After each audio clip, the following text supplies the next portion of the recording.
आप में से जो लोग नरेंद्र मोदी को अभी भी सपोर्ट करते हैं उनकी भयंकर সিংহাসন যখন কেঁপে ওঠে তখন তার চারপাশ থেকে ধেয়ে আসে প্রতিবাদের ঝড়।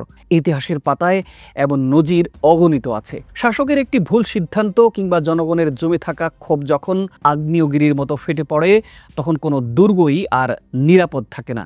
ঠিক এমনই এক অস্থিরতার মেঘ যেন ঘনিয়ে আসছে ভারতের আকাশে। নয়াদিল্লির মসনদকে ঘিরে তৈরি হয়েছে এক অভূতপূর্ব সংকট। একদিকে দেশের ভেতরে জ্বলছে বিদ্রোহের আগুন, অন্যদিকে সীমান্তে নিজের পাতা ফাঁদেই আটকা পড়েছে মোদী সরকার। গো ব্যাক মোদি বা মোদি হটাও স্লোগানে প্রকম্পিত হচ্ছে ভারতের বেশ কয়েকটি অঙ্গরাজ্য। পরিস্থিতি এতটাই উত্তপ্ত যে অনেকের মনে এখন একটি প্রশ্ন ঘুরপাক খাচ্ছে, শ্রীলঙ্কা কিংবা বাংলাদেশের মতো বা নেপালের মতো গণ আন্দোলনের মুখে প্রধানমন্ত্রী নরেন্দ্র মোদিও কি দেশ ছাড়তে বাধ্য হবেন?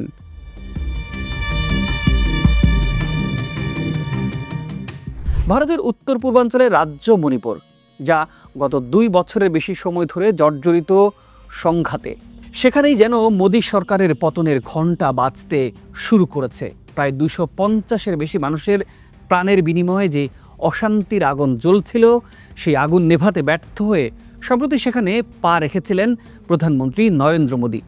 কিন্তু পরিস্থিতি শান্ত হওয়ার বদলে যেন আগুনে ঘি ঢালার মতো ঘটনা। নরেন্দ্র মোদীর আগমনের খবর ছড়িয়ে পড়তেই মণিপুরের রাজপথ উত্তাল হয়ে ওঠে ছাত্র জনতার বিক্ষোভে। হাজার হাজার কণ্ঠে সম্মিলিত স্লোগান গো ব্যাক মোদি আছড়ে পড়তে থাকে রাজধানীর বুকে। শান্তিপূর্ণ সেই বিক্ষোভ দমাতে মোদির আইনশৃঙ্খলা বাহিনী বেছে নেয় বল প্রয়োগের পথ। নিরস্ত্র মানুষের উপর চালানো হয় রাবার বুলেট, নিক্ষেপ করা হয় কাঁদানে গ্যাস। মুহূর্তেই রণক্ষেত্রে পরিণত হয় ইম্ফলের রাজপথ।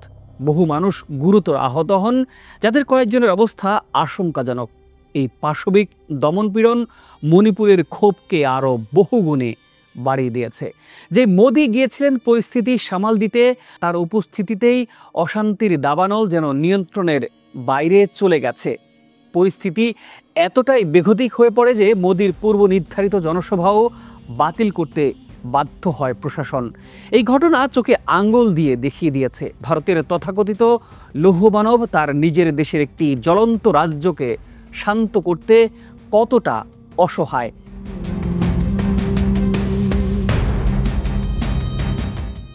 মোদি শুধুমাত্র মণিপুরে তার সফর সীমাবদ্ধই রাখেনি, এর আওতায় ছিল আসাম এবং বিহারও।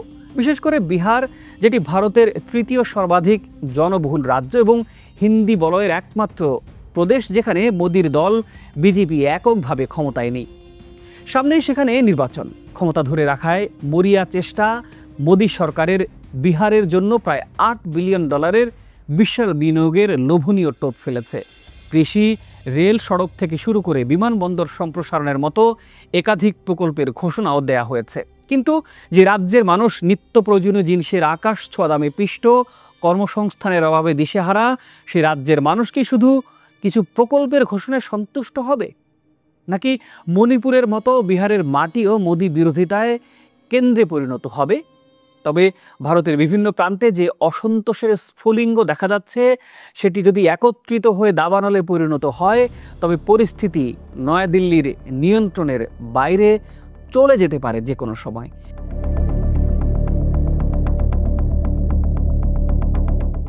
শ্রীলঙ্কায় এক গণঅভ্যুত্থানে রাজাপাকসে পরিবারকে দেশ ছেড়ে পালাতে বাধ্য হয়েছিল। বাংলাদেশেও ছাত্র জনতার গণঅভ্যুত্থানে সরকারের পতন হয়েছিল এবং নেপালেও আমরা দেখেছি অতি সম্প্রতি সরকারের কঠিন পতন হয়। সেই ইতিহাসের পুনরাবৃত্তি যদি ভারতেও ঘটে, তবে অবাক হওয়ার কিছুই থাকবে না। ভারতের অভ্যন্তরীণ সংকট যখন এই পর্যায়ে এসে ঠেকেছে, ঠিক তখনই আন্তর্জাতিক এবং সীমান্ত নীতিতেও এক চরম ব্যর্থতার পরিচয় দিয়েছে মোদী সরকার। আর এই ব্যর্থতার সবচেয়ে বড় উদাহরণ হয়ে দাঁড়িয়েছে ত্রিপুরা। একটি হঠকারী সিদ্ধান্ত কিভাবে নিজের পায়ে কুড়াল মারার সামিল হতে পারে, তার জ্বলন্ত প্রমাণ এখন ভারতের উত্তর পূর্বাঞ্চলের এই রাজ্যটি। অতি সম্প্রতি ভারতের কোনো প্রকার আলোচনা ছাড়াই বাংলাদেশের জন্য ট্রানজিট সুবিধা বাতিল করে দেওয়া হয়। নয়াদিল্লির ধারণা ছিল এই পদক্ষেপে বাংলাদেশকে অর্থনৈতিকভাবে কোণঠাসা করে ফেলা যাবে এবং শেখ হাসিনা সরকারের পতনের পর নতুন অন্তর্বর্তী সরকারকে নতজানু নীতি গ্রহণে বাধ্য করা হবে। কিন্তু মাত্র কয়েক মাসের ব্যবধানে পুরো চিত্রনাট্যই উল্টে গেছে। ক্ষতিটা বাংলাদেশের হয়নি, বরং আত্মঘাতী এই সিদ্ধান্তে সবচেয়ে করুণ পরিণতি ভোগ করছে ভারতের ত্রিপুরা সহ 7 সিস্টার্স নামে পরিচিত 7টি রাজ্য। যেই ত্রিপুরাকে ঘিরে নরেন্দ্র মোদী এক সময়ের উন্নয়নের স্বপ্ন ফেরি করতেন, সেই ত্রিপুরায় আজ কেন্দ্র সরকারের গলার কাটা হয়ে বিঁধেছে। বাংলাদেশের দরজা বন্ধ হয়ে যাওয়ায় ত্রিপুরার বাজারে নিত্য প্রয়োজনীয় পণ্যের জন্য হাহাকার শুরু হয়েছে। আগে যেসব পণ্য মাত্র কয়েক ঘন্টায় সীমান্ত পেরিয়ে পৌঁছে যেত, এখন সেই পণ্য দীর্ঘ পথ ঘুরে আসাম বা পশ্চিমবঙ্গ হয়ে আসছে।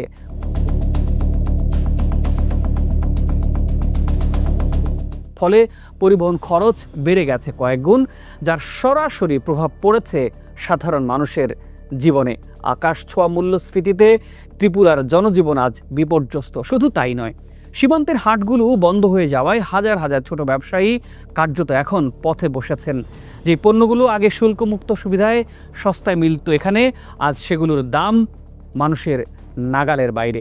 ত্রিপুরার যে অর্থনীতি মূলত বাংলাদেশের উপর নির্ভরশীল ছিল, সেই অর্থনীতি আজ ভেঙে পড়ার মুখে। সবচেয়ে বড় আঘাতটা লেগেছে ভারতের শত শত কোটি টাকার বিনিয়োগের প্রকল্পে।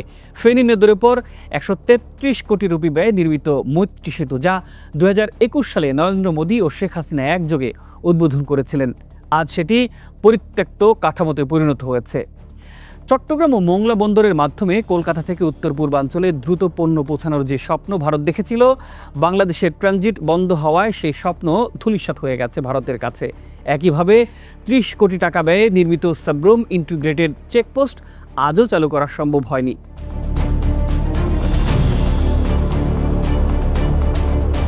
ত্রিপুরা, আসাম, মিজোরাম, মণিপুর, মেঘালয়, অরুণাচল প্রদেশ এবং নাগাল্যান্ড, এই 7টি রাজ্য ভারতের মূল ভূখণ্ড থেকে কার্যত বিচ্ছিন্ন হয়ে এক ভৌগোলিক খেরাটোপের মধ্যে আটকা পড়েছে। নয়াদিল্লি ভেবেছিল বাংলাদেশকে একঘরে করে নিজেদের আঞ্চলিক আধিপত্য প্রতিষ্ঠা করবে, কিন্তু বাস্তবতা হলো বাংলাদেশকে ছাড়া ভারতের উত্তর পূর্বাঞ্চলের উন্নয়ন তো দূরের কথা, অস্তিত্বই টিকিয়ে রাখা কঠিন। ভৌগোলিকভাবেও ভারত এক কঠিন পরিস্থিতির সম্মুখীন। এখন প্রতিবেশী দেশগুলোর সাথে সম্পর্ক তলানিতে গিয়ে ঠেকেছে। ভারতের এই নীতিকে ধিক্কার জানাচ্ছে বিশ্বের বিবেকবান মানুষরা। কাতার, ইরানের মতো দেশগুলো যখন ফিলিস্তিনিদের পক্ষে দৃঢ় অবস্থান নিয়ে সাম্রাজ্যবাদী শক্তির বিরুদ্ধে রুখে দাঁড়াচ্ছে, তখন মোদী সরকার নির্লজ্জভাবে সেই ঘৃণ্য জায়ানবাদী ইসরায়েলের পক্ষেই অবস্থান নিয়েছে। যে ইসরায়েল যুগের পর যুগ ধরে নিরীহ ফিলিস্তিনিদের রক্ত ছড়িয়ে চলছে, তাদেরকেই বন্ধু হিসেবে বেছে নিয়েছে নয়াদিল্লি। এই অবস্থান ভারতের ভাবমূর্তিকে আন্তর্জাতিক অঙ্গনে মারাত্মকভাবে ক্ষুণ্ণ করেছে। এরই মধ্যে চলতি বছরের মার্চ মাসে চীন সফর করে বাংলাদেশের অন্তর্বর্তীকালীন সরকার প্রধান ডক্টর ইউনূস এক ঐতিহাসিক ঘোষণা দিয়েছেন। তিনি বলেছেন, বাংলাদেশই বঙ্গোপসাগরের একমাত্র অভিভাবক। তার এই একটি বাক্যই যেন নয়াদিল্লির সাউথ ব্লকের করিডোরে ভূমিকম্প হয়ে গেছে।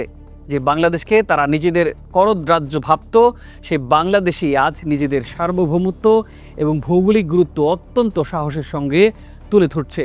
প্রিয় দর্শক, আজ ভারতের নীতি নির্ধারকদের কপালে চিন্তার ভাঁজ। যেই ট্রানজিট বাতিলের সিদ্ধান্তকে তারা বাংলাদেশের বিরুদ্ধে তুরুপের তাস ভেবেছিল, সেই সিদ্ধান্ত এখন গলার ফাঁস হয়ে দাঁড়িয়েছে।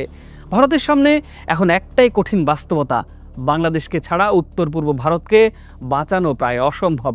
সুতরাং একদিকে মণিপুরের মতো রাজ্যের অভ্যন্তরীণ বিদ্রোহ, অন্যদিকে ত্রিপুরার মতো রাজ্যের অর্থনৈতিক অচলাবস্থা এবং প্রতিবেশী দেশের সাথে বৈরী সম্পর্ক, এই ত্রিমুখী সংকটে নরেন্দ্র মোদীর সরকার আজ জর্জরিত। ভারতের জনগণ দেখছে কিভাবে তাদের নির্বাচিত সরকারের একগুঁয়েমি এবং অহংকার দেশকে এক গভীর সংকটের দিকে ঠেলে দিচ্ছে। রাজপথের স্লোগানগুলো আর বিচ্ছিন্ন কোনো প্রতিবাদ নয়, এটি একটি পুঞ্জীবিত ক্ষোভের বহিঃপ্রকাশ ভারতে।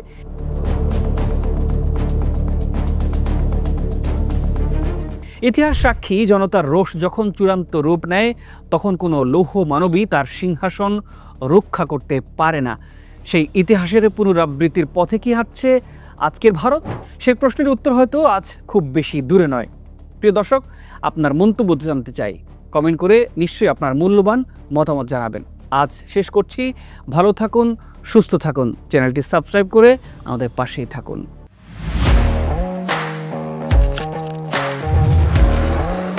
প্রফেশনাল স্টুডিও খুঁজছেন?